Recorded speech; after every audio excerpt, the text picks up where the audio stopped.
Hello everyone and welcome back to a brand new video and welcome to F1 2006 Championship Edition. Yes, we're back this weekend here for the Spanish Grand Prix, of course. If you missed out on the video that went live over the weekend from the Nürburgring, I would highly recommend going back and checking it out. But yeah, Formula 1 though returns to Barcelona, and of course Fernando Alonso, I'm sure, wanted to try and take a home Grand Prix victory there. Championship-wise, Schumacher now with an 11-point lead at the top of the table, looking very, very comfortable, picking up wins and podiums almost every single week. Giancarlo Fisichella is still ahead of Massa, Alonso and Montoya there, all covered by a single point. We're up to P20 in the championship, ahead now of Christian Albers, but desperately want to try and break our duct and get our first point on the board. And it means constructors-wise, Ferrari lead the way as well, 11 points clear there as we're down still in last place. But maybe Barcelona this weekend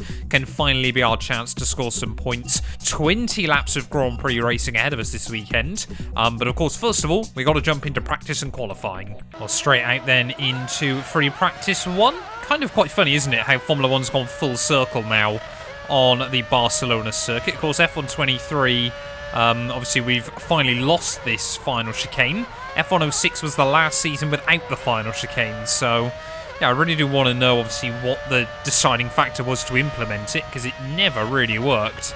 But yeah, nice again that we got another F1 game where we don't have to use it. Won't lie though, I'm kind of nervous heading into this weekend, and it's not even... Oh, okay, perhaps I need to be a bit nervous of that as well. We'll go for a nice little pirouette on my opening lap. Get out of the way of the Ferrari. There they go. Felipe Massa there just dodging me as best as possible.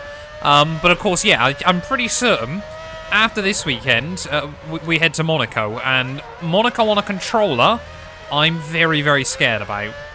It's a shame because I know in some of the fast cars, that final couple of corners are probably flat out. In the Midlands, definitely not.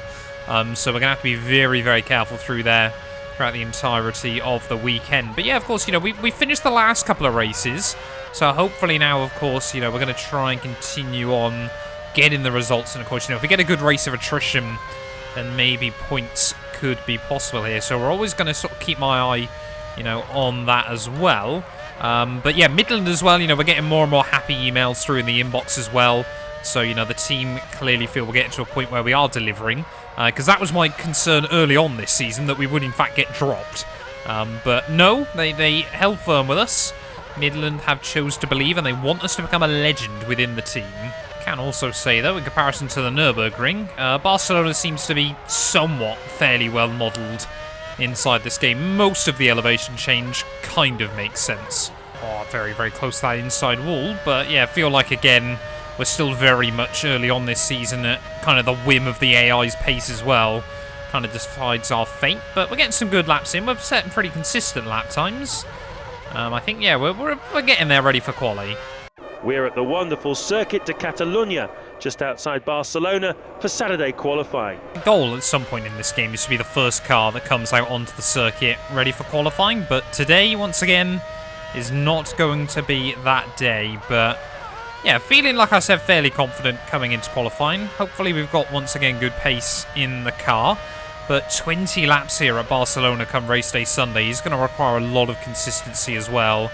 Obviously this track, you know, the higher average speed now will make things a little bit easier, but it is certainly quite a long mental race. Weird as well, because you've got to set up your lap right the way through the final couple of corners here to make sure you're not all over the gearbox of the car in front. But as we make our way down through the final couple of corners, no, that Super Aguri is much, much slower than I was anticipating there. We might get stuck in a little bit of traffic at the start of qualifying, but yeah, to be honest, I'm happy. Obviously, we didn't sign with Super Aguri for this series, because I wasn't expecting the Midland to be this much quicker than that thing. I mean, I don't know whether it's Sato or UGE Day. I hope for the team's sake it is in fact UGE Day that's running very, very slowly in front of me, but yeah, just got to try and find a way around him somewhere on this lap. But we've also got Renault's now closing in on me, so we kind of got this big concertina in effect, and it's costing us time.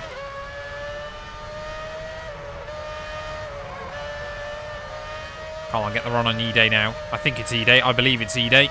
I'm gonna commentate like it's E-Day. Down the inside, we'll go with the hairpin. That's a good little move to make as we make our way through the final sector. Whoa, big wobble. We try and make our way through. Oh, big slide as well. It's all getting a little bit scrappy. Scott Speed 22.7 at the end of his first run. We're going to go for a trip through the gravel trap, but keep my foot in it. Round in the final corner.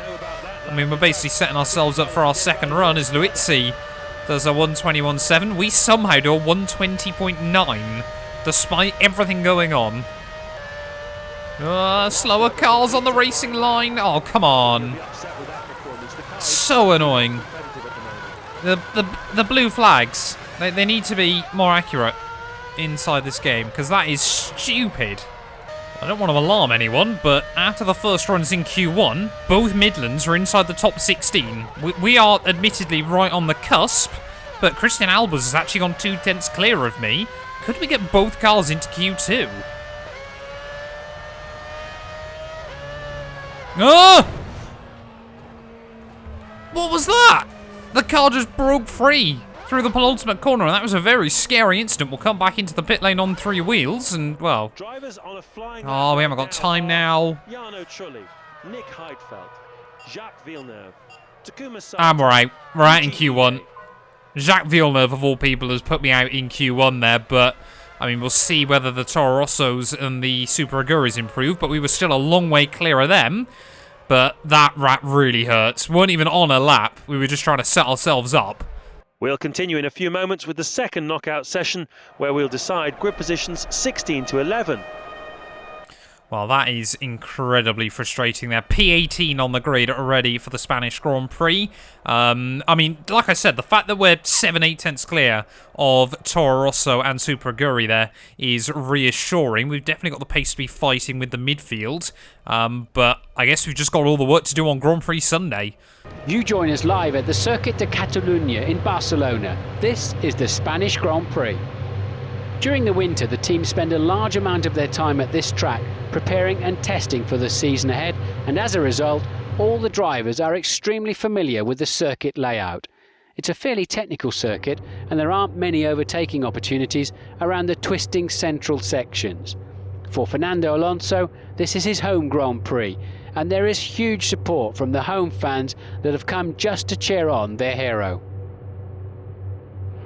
It's a clear day here at the moment. Good visibility for the drivers. Michael Schumacher will start from pole. Next on the front row is Giancarlo Fisichella. Rubens Barrichello is just behind them in third. Jenson Button lines up fourth. They are followed by Felipe Massa in fifth.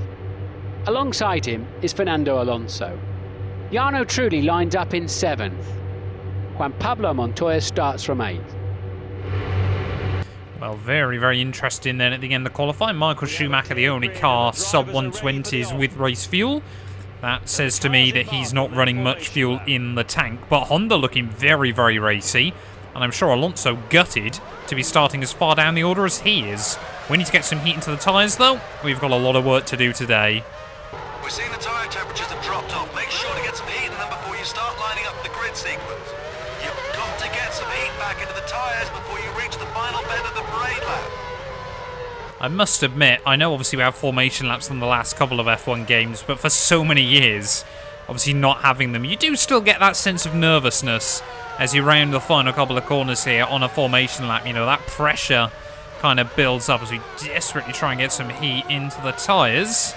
Got the left-hand ones pretty well sorted, but not the right. There we go. That'll have to do.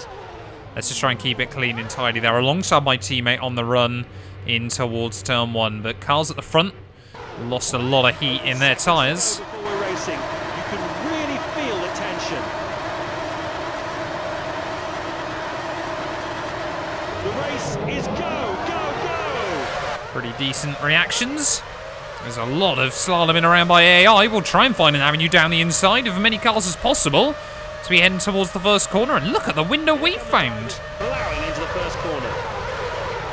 Michael Schumacher leads out of turn one, and behind him is Fisichella. Next is Barrichello. Your tyres are reading green on the condition indicator. You should have optimum grip levels now. I think a lot of drivers struggling with temps off the start, so we're all the way up to P15 then, so very happy. My first properly decent start of this game is immediately we're going to lose place to Christian Klein. So we head back down the hill. Can we try and go back around him? No. I've just decided not to brake there, apparently. Hello? Toro Rosso, sorry, almost takes me out as well in the process. Very, very lucky there. But where's our teammate gone? Is he still running up just behind Klein? That was a good start, turned into a bit of a nightmare one. Down the outside of Scott Speed, thank you very much. Yeah, clearly the car is looking very, very racy here, but surprised again, we haven't seen any mechanical failures on this open lap. So we're trying to look around the outside. Oh, that Toro Rosso. Antonio Luizzi a little bit all over the road. We'll try and get a run out of the final corner. So I think our teammate as well having a pretty decent getaway there, up a couple of spots. With the first lap completed, the field looks like this. Michael Schumacher leads. Fisichella is second. Third is Barrichello. Button is fourth. Felipe Massa is fifth. Alonso sixth. Montoya is seventh. He's moved up from eighth. And Trulli is eighth. He's down from seventh. So Montoya and Trulli then clearly having a bit of a swap on lap one. Clearly our engineer very, very happy with that. But yeah, Webber just seemingly held up a little bit behind my teammate. So we've got to try and push on. Whoa! Toro Rosso, they're just moving around a little bit more than I was expecting. I've had no retirement so far, but I love the optimism. Seem to be very, very good still through some of the corners here, as we'll say thank you very much on Mark Webber. I've got one down the inside of our teammate as well. The AI, yeah, really struggling through those final couple of corners. But I've opted for a lot of downforce here, so you can probably see... yep, here goes Christian Albers again, back down the inside in towards turn one. Make sure we don't have a crash with our teammate, as we're almost going to be 3 wide. You can see just how much later we're able to commit to the brakes. I don't know whether the AI runs setups on these tracks or not, but yeah, we definitely seem to have a lot of strength through the corners today. Quarter of the way through this Grand Prix, Michael Schumacher leads. Barrichello is second. Fisichella third. Button is fourth. Felipe Massa is fifth. Alonso sixth. Montoya is seventh. And Trulli is eighth. Well, Honda really having a fun day out of it so far. Button's still struggling slightly, but Barrichello... Oh!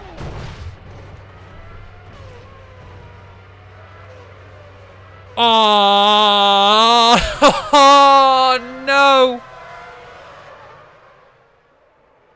I was just looking on the mini-map and we dropped the car through turn 2. And I mean, this is F106. It's game over. Deary, deary me. An amazing day at an amazing location with an amazing crowd. This has to be one of the best attended races in the whole F1 calendar. The Spanish fans love Fernando Alonso and love their F1.